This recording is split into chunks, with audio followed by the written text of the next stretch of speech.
Hi, I'm Catherine Llewellyn, the host of the podcast. You can find out all about Truth and Transcendence on truthandtranscendence.com. And you can find out all about me on beingspace.world, where you will find my online coaching offering as well as my UK-based workshops. The Freedom of Spirit workshop for liberation and empowerment, the Pellower Radical Shift in Consciousness workshop for spiritual expansion, and transformational coaching for exploring the mind-body-spirit connection on the expansive path.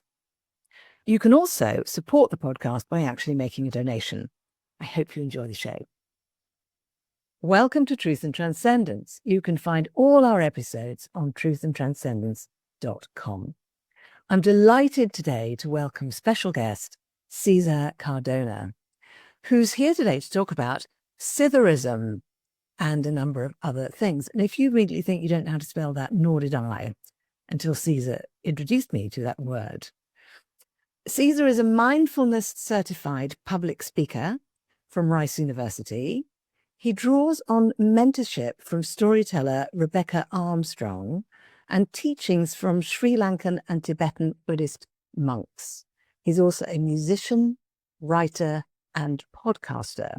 And you can find Cesar on CesarCardona.com, which is CesarCardona.com. So Cesar, thank you so much for coming on the show. Catherine, I am beyond honored to be here. Thank you so much for having me. My pleasure, thank you. So would you like to kick off by sharing with us all what is Psithurism and what's the origin of you having a connection with it? Oh, goodness. All right. How much time do you got?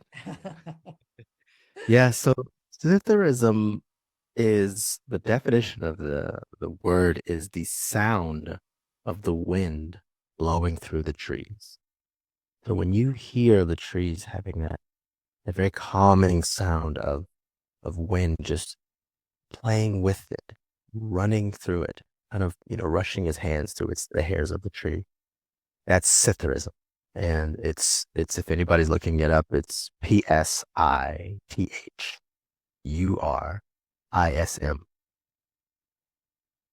The importance of it for me is growing up in the southern part of America. I had a very troubling childhood. Both my parents were very different people. They came from very different backgrounds, different parts of the country. I don't know how they got along for the time that they did, but they did. I have no recollection of them getting along. All of my memories of them are aggressive and violent and didn't work out. But I will say that twice a year, my father would send me to New York because we lived in Florida. He would send me to New York to be with his family for the summer or the winter or whatever. And there were a lot of interesting, tough times there as well. But that was a time that I actually, for once in my childhood, felt safe. And I'm talking 4-year-old, 5-year-old, 6-year-old, 7 and on. Whereas in Florida, it was a lot of yelling, a lot of violence, a lot of scary moments, always being on the alert of what's going to happen next. When I would go there into this little town in Long Island called Massapequa, my grandmother, grandfather, my 3 aunts, my uncle, they lived in this very large house in Massapequa. And we found out later that that was the house that the farmer would live in before anything else was built there. When it was all farm, that was the house the farmer lived in. It was massive house. I mean, you could live 3 people in the basement, 2 people in the attic, and then there was 2 floors between it. So it was a safe space for me, as safe as it could be.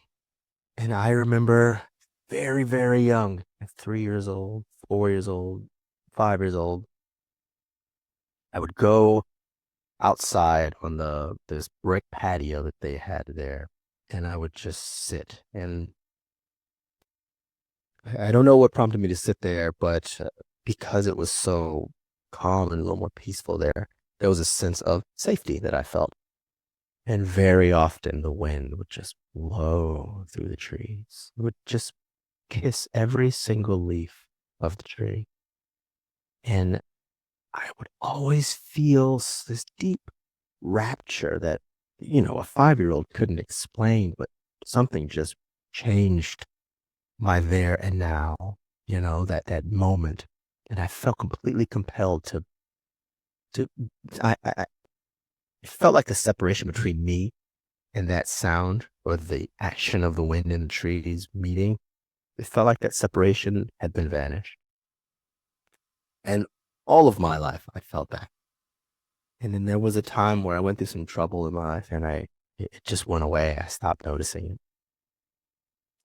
But it grabbed me, to go back to the phrasing of it, the word itself, the action. Yeah, that was I don't know what to make of that sometimes, That is so beautiful. I felt I was right there on the porch with you. And the thing you said about the wind kissing every single leaf, that's so beautiful. And Thank you.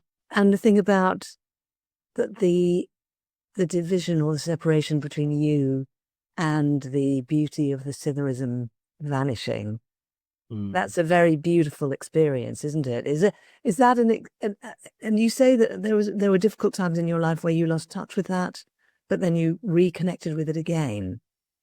Yeah. Yeah, say some more about that. Yeah, so that's the large fast forward to my late teens and almost all of my 20s. I I guess to talk about those times, I still have to kind of go back to what took place before. That aggression that was in my household, met by the two of them often leaving. So I had this psychological dance as a child of aggression with people and then immediate isolation, aggression, isolation, aggression, isolation. And those kind of live within me. Not to mention that the two parents had their different beliefs in almost every which way. And those live within me as well. So there was a lot of conflict until finally, if you don't deal with it, it kind of turns, I fundamentally believe that all things that are going on within you, good or bad, especially the bad things, I don't think they need to be eradicated or put away. I think that they're just voices or energies in you that are not feeling fulfilled. There's so many, it's just not being heard. And, you kiss the frog, it turns into the prince, right? Like you have to acknowledge it and then you'll see the beauty of it come out and it'll start to shine and help you out in your life. But I hadn't done any of that work. So it turned into a lot of substance abuse, a lot of depression, a lot of alcoholism, a lot of anger, a lot of promiscuity, a lot of just in any and every unhealthy way of inward life and outward life that you could see.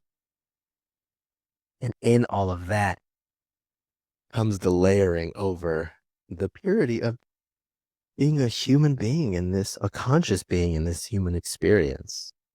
And you lose that. I lost the sound. I stopped listening for it. I stopped hearing it. And, the same way the dark morning turns into a bright morning and the same way the day turns into the night, it just kind of drifts out and then you turn around and it's gone. And I assumed that it was just gone forever. I didn't expect to find it again. And with all of that substance abuse and all of that, and that isolation, the isolation that I felt within projected without. And I started assuming that there was nothing outside this world for me. So I became this very strict, reductive, materialistic, science-based atheist. And I don't have anything wrong with atheism, but what it did for me was brought out that more isolated version. When I got to a point where, after about 9 years of that, I got to a point where everything kind of shifted in my life. I had a terrible accident and I walked into a Buddhist temple and all these kind of shedding things that needed to happen of the stuff that I built up. I got sober and so on, which we can go into detail in each one of those. But I I was sitting at a park. I live in Los Angeles. I was sitting at a park in Los Angeles, and just one day I heard the wind go through the trees, and it all came back to me, and I remembered what had went away. You don't even know it went away. It's you're at a cold for a day, and the next day you're like, oh, the cold's gone. What happened to the cold? You just forget it goes away. And once it washed back over me, like it felt like it had just been waiting for it to be realized again. And all of those emotions came back, and it made me realize that I didn't go to another level. I technically came back to the home version of myself, that safer space. And now I'm at a space where anytime I hear it, I take a pause again, like I did when I was 5 or 6. Wow. And was the quality of it in any way different now that you were now an adult who had faced some really strong things in your life? Because when you first connected with it, when you were very, very young, you were innocent. You were a young, very young child. You hadn't yet embarked on the path of individuating and socializing and all of those other things and finding your way. So when you reconnected with that and heard it again, was there a difference in that experience from when you were very, very young? That's a really, really, really great question. Yes, wholeheartedly. In the beginning, when I was younger, you don't know what it means. You have these feelings. You ask adults, and very often adults, especially in this day and age, we're going to give you a practical response. Like, what is this sound? Or what does this mean? And they're like, well, it's just the wind. No big deal. But there's a mystery there without an answer. It was like, it really was baked in so much of the experience of the value of that feeling, because it's like as a child, metaphorically speaking, as a child, it was like being given this beautiful house, but it's empty inside. And then I lived a life, and I go back to the house, and now I have a truckload of picture frames, furniture, fireplace, record player, dishes, doilies, whatever you want to name. And I could see the beautiful house for what it already is. And now I can dress it with the things that I've brought with me. That's how it felt. I love that. Fantastic. Thank you. Yeah. Yeah. Great. I never thought of it that way. It's a great question. I never thought of it that. Wow. Well, it really struck me, and I was thinking, yeah, because you were obviously much further along your path when we reconnected with that. And that way you've described the difference there is very sweet, and I think it's great to value the purity of the innocence of the child and the connection with the mystery. And then when we're older and we connect with the mystery, we bring other things with us to that. And something about it's the same and something about it is different. And I think that's very, very valuable to acknowledge. And it just, the way you answered it sort of reminded me of multiple times in my life when I've met a moment of, you might call it ecstasy or peace or equanimity or whatever. And it's the same as it always was, the purity of it. But something about my relationship with it and the way I experience it is evolved from the last time because of the waves I have surfed in between. And it just, there's a difference there, isn't there? Yeah, agreed. We do this every day in our own lives, don't we? You wake up, you open your eyes from the night of sleep, right? And I mean that intellectually, the night of sleep, the lack of, direct consciousness, and you go out into the world and you do 10, 12, 50, 100, 1,000 things. And when you come back home, it's a little different than where it was when you left it because you have new information. And then we also do this in the large sense too. Kid starts off on, they go to university or they go out on travels or they go, and then at some point they get a life together. And if they get to visit the home they grew up in, they get to see it in this fresh face, same place, different perspective. I'm a non-dualist. So a lot of it for me feels like it's just getting connected back to the eternal, the awareness, the consciousness of who I am. I can fold this cosmic origami of my life a million ways, and then eventually I'll smooth it out and I'll recognize it. It's one piece of paper, and I have to come back to that. Very nice. Well, for those listening who may not be familiar with the term non-dualism, would you like to attempt to say what that is? What can did I open just now for himself? Too Wait. late. Too late. Yes, well said. Yes. So non-dualism is a philosophical perspective of life that essentially, ultimately, in the most absolute sense, in the largest sense, everything that you've experienced in your waking life, your dream life, and your deep sleep life, all of it, and including the physical life that you're living now, is essentially one consciousness. There are no two things, is the way the Zen Buddhists say it. There are no two things. This is where it gets very heady, but like I choose the word cosmic origami purposely because you look at a piece of origami, the folded paper that looks like one piece of paper that looks like a dove or a swan, and you can see the two ends of one wing and the other wing. And from that perspective, one wing looks different from the other one. And the moment you unfold it and flatten it out, it's still one piece of paper. From a non-dualist standpoint, everything is like that. Every minute atom to every skyscraper and everywhere in between is all one folded origami of consciousness.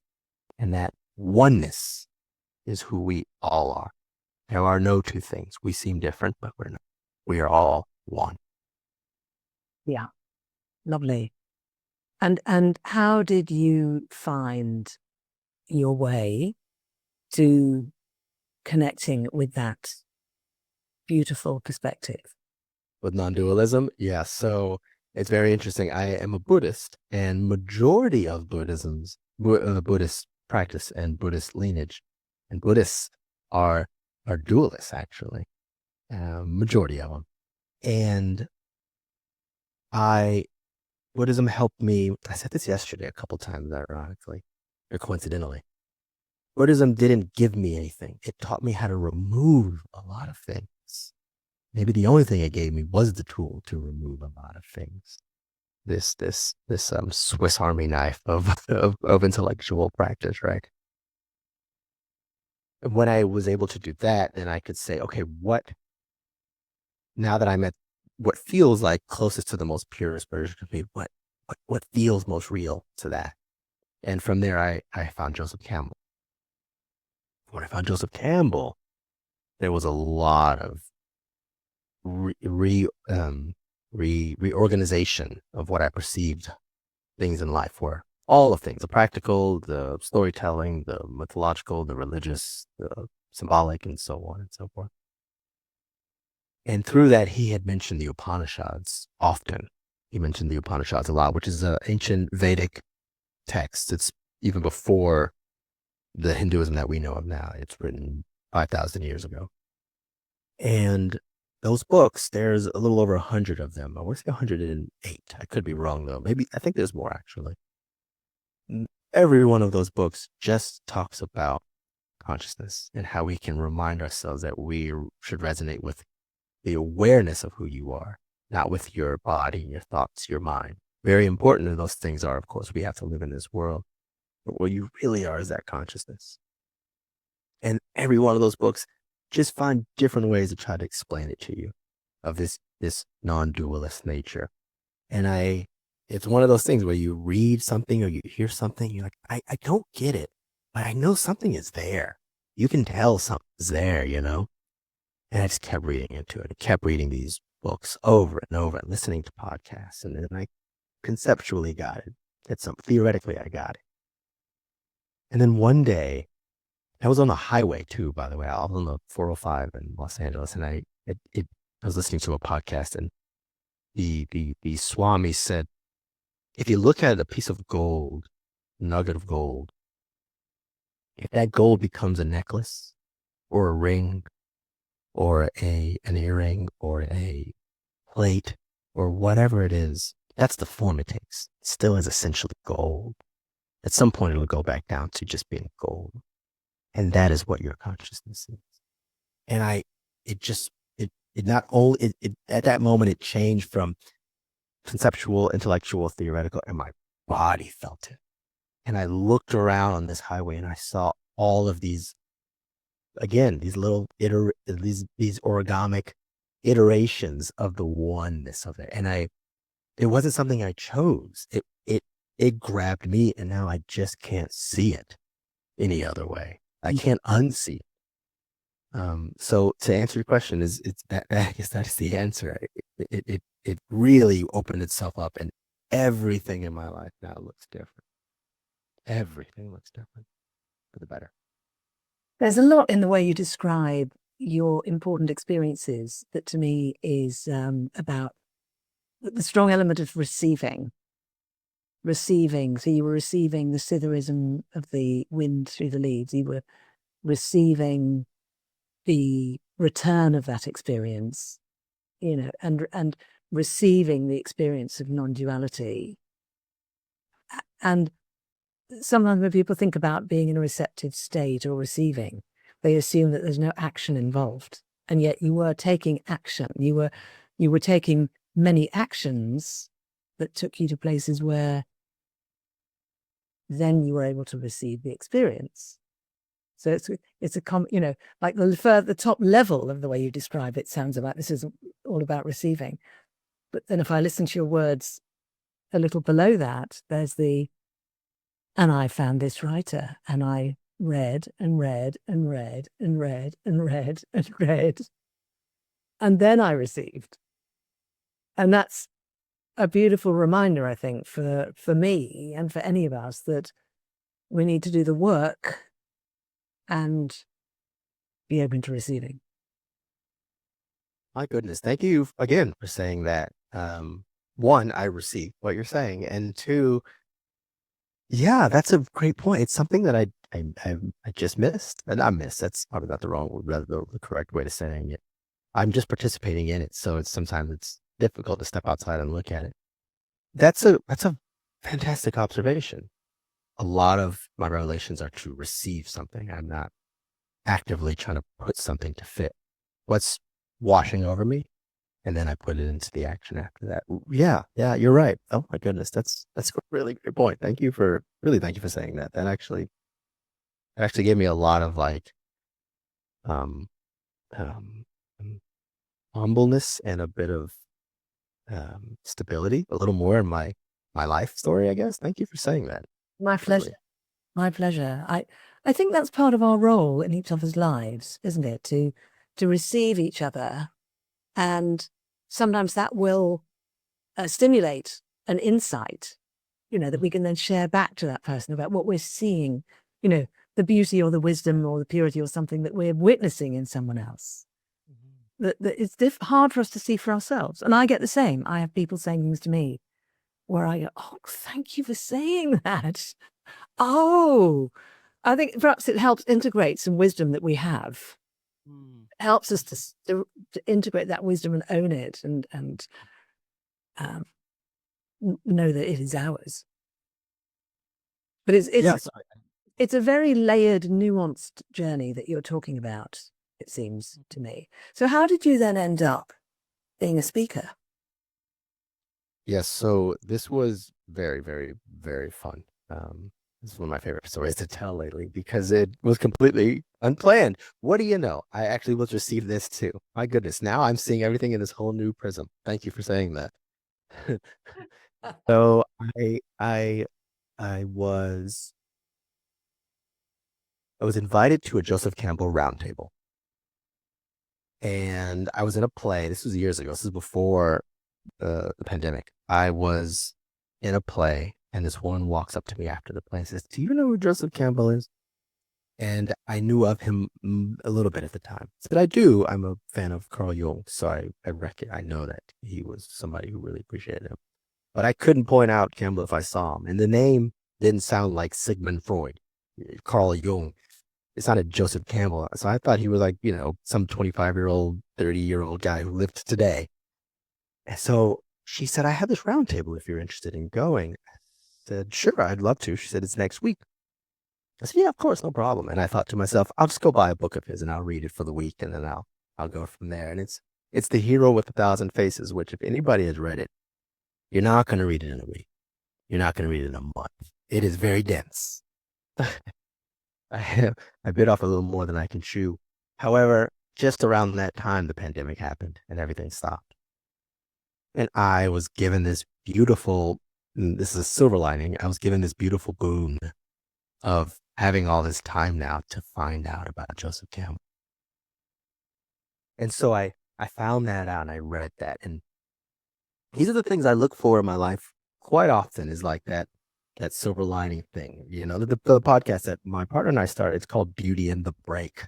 It's the beauty that comes out of the things that break, and this is one of those things, because in the podcast, I had all this time to like hone in and focus on what I'm picking up.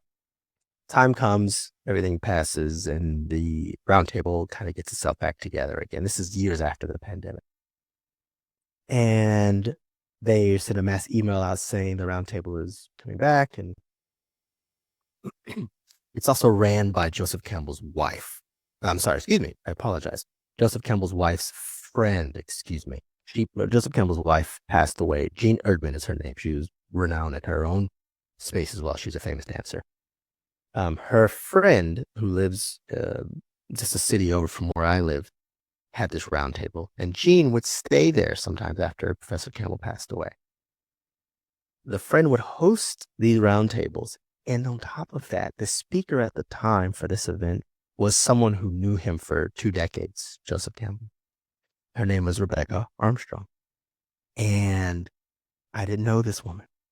I go to the talk. She gives this beautiful talk on the symbolism of what current life is like and what Professor Campbell might have thought of today's day and age. And so, excuse me. And so she gives this great talk. She says, "Does anybody have any questions?"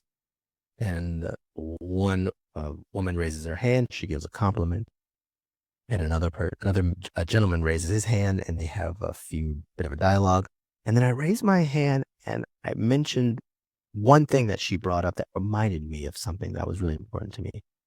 And it was going into the metaphor of the thread that connects us in this world, and how many times in stories and myths and in science and in practical living today, we have references to string or threads or nets that tie us together. So much that as a musician, I named my band Cesar and the Clue, which is a Greek term for thread that connects us. I did wonder when I saw the name of your band. Yeah.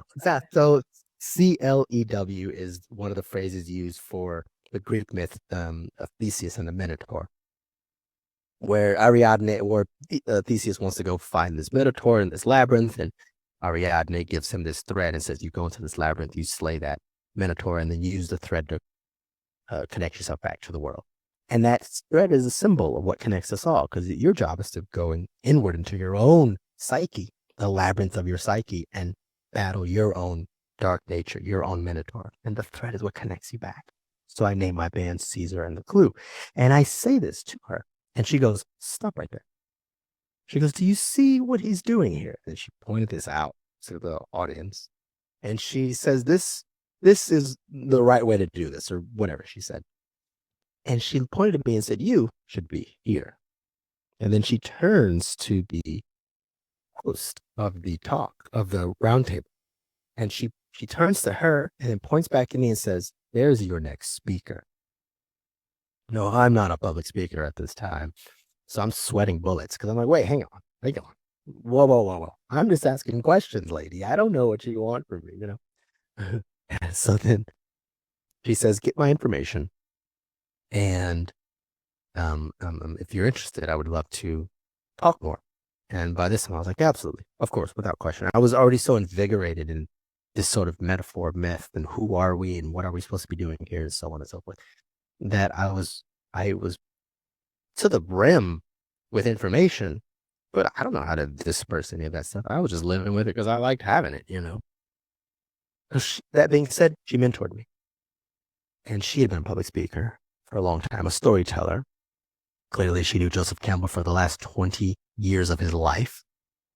And what's the last one? She was also a teacher at a university in America.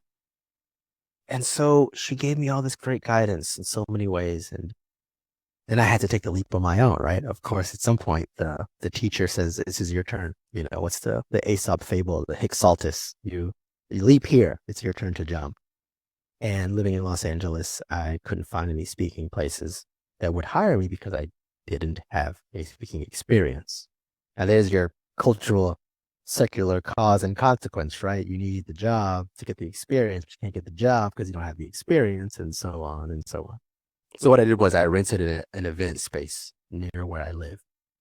Rented it for 2 hours, invited about 30 of my friends, and I put together a talk that was important to me. The talk was the thread that connects us all. And I gave that talk. And my partner, my romantic partner and the co-host of my show, what's going on here? She used to be a film director.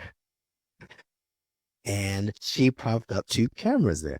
And we shot it. And then I took that video and clipped it and then served it out to places to potentially talk.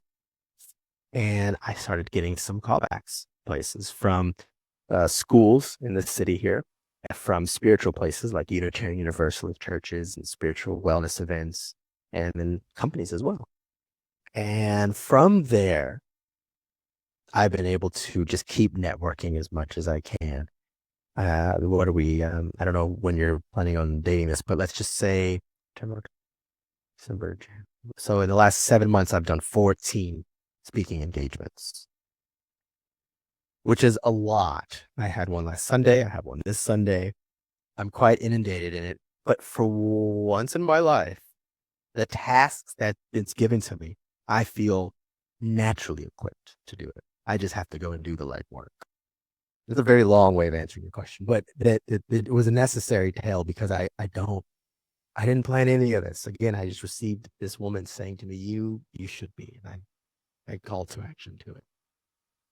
Yeah, and you were in the room to begin with, and you'd done some reading before that, and before that, you'd been somewhere else where someone had come up and spoken to you and asked you. So once again, there's a trail of steps that you took before something happened out of the blue. Yeah. So yeah, same thing. So thank you for reminding me of that story of the thread with Ariadne and the thread, because I always found that story completely compelling and fascinating. There was something about it. The idea of finding your way back by touching the thread, and sometimes it's dark and you can't see the thread, but you can still feel it and touch it. That's always completely captured my imagination. And I hadn't really put it together in the way you just described it, about going within and using the thread to bring yourself back out. And of course, that's true. That's why we do these things with guidance or with support or with mentoring or whatever, because there's our thread to help bring us back out and reintegrate back into life. Thank you for telling the whole story. Magical, wonderful story. Thank you. Thanks for asking. Thank you for saying that. So fun. And I've seen some video clips of you speaking, and it's great because you're obviously right there in your experience and giving people what it is that you are feeling is true in that moment. And it's a wonderful thing to see. I'd highly recommend to anyone listening, do check out because some of them are on your website, aren't they? Some clips are on your website. Yeah, that's correct. Go on to CesarCardona.com and check out some of those clips on there. Thank you. Yeah, thanks for saying that. Do you sometimes put full talks on YouTube or Rumble or whatever, places like that? I do. Yeah. Some of those that they'll find there are full videos. Correct. Absolutely. Absolutely. And there are plenty more to be put up there quite soon, actually, because I've done so many talks lately. Yeah. Wonderful. And the symbolism talks there. Some of the other talks I do are also a little more practical. You know, if I don't, I don't mean to branch off here, but we live in a society where a lot of the media is giving us a lot of information that makes us feel scary. And there's some stuff that we should know about. We have to be mindful of the things that are scary in the world. But there's a lot of really good things happening in the world too, in an environmental sense, in a political sense, in an economic sense. There's a lot of really good things happening, and it's not being talked about. So some of my talks also cover those things and how we can lean in to the good sides as well. So just so we can see the whole picture again, you know. And I have a newsletter on my website where I send out every newsletter I send out is at least one good data source thing that's happening in the world that does affect you. Fantastic.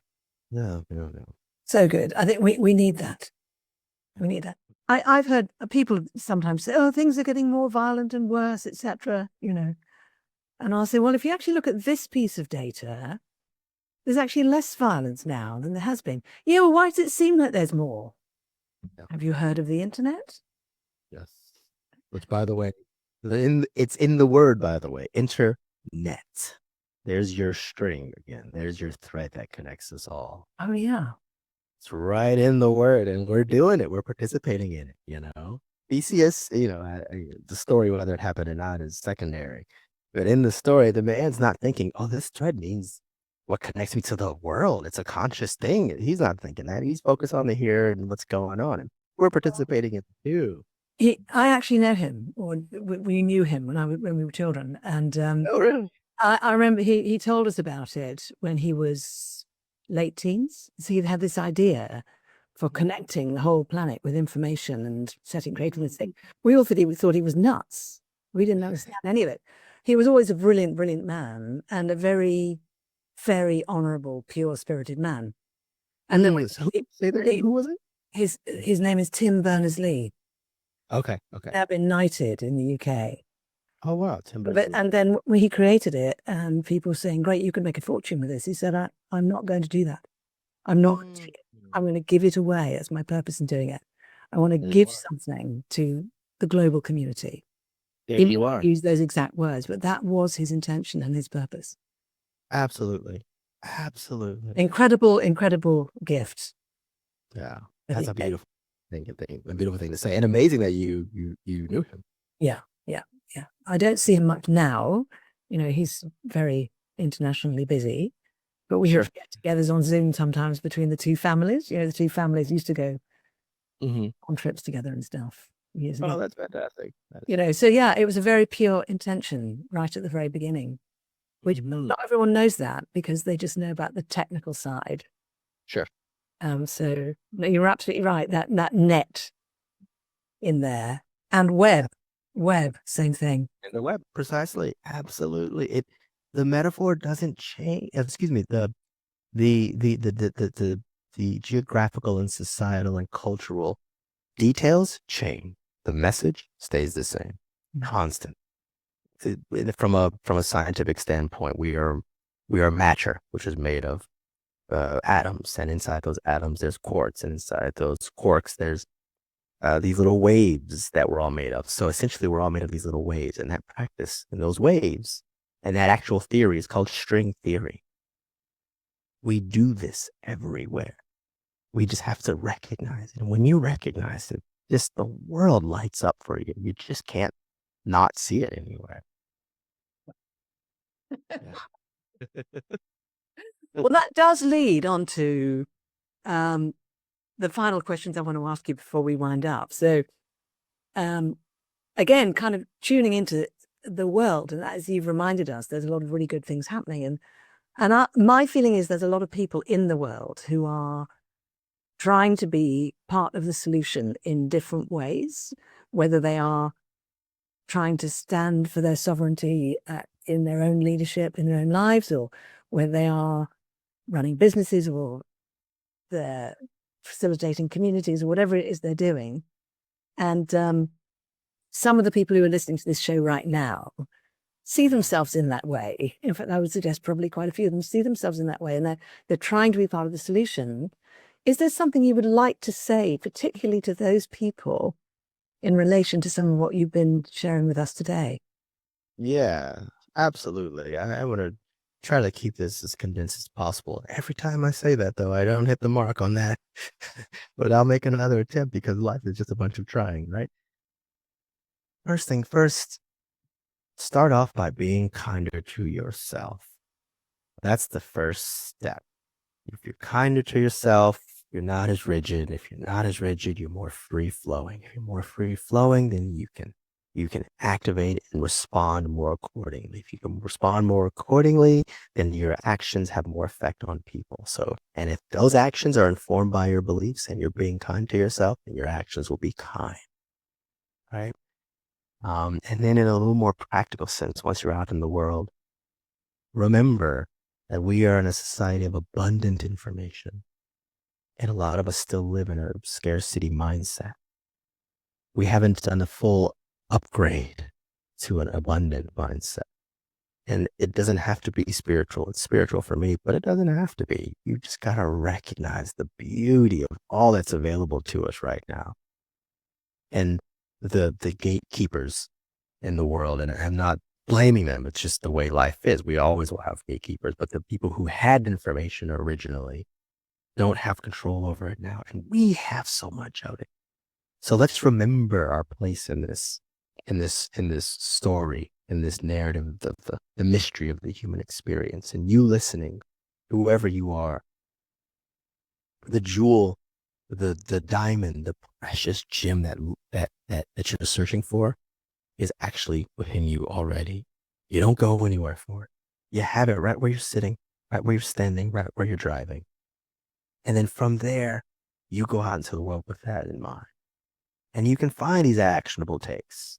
Again, like I said, my newsletter has good information. It also has ways that you can contribute and connect with other people as well.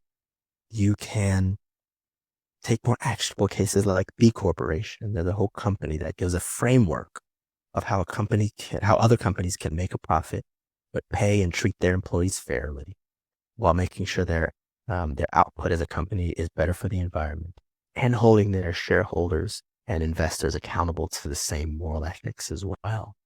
And when a company does that, B Corporation gives them an approval that goes on their product or their brick and mortar or their website. And then you listening, you can go to bcorporation.com or .net or .org. You'll see it. It's a B with a circle around it. And you can find those companies.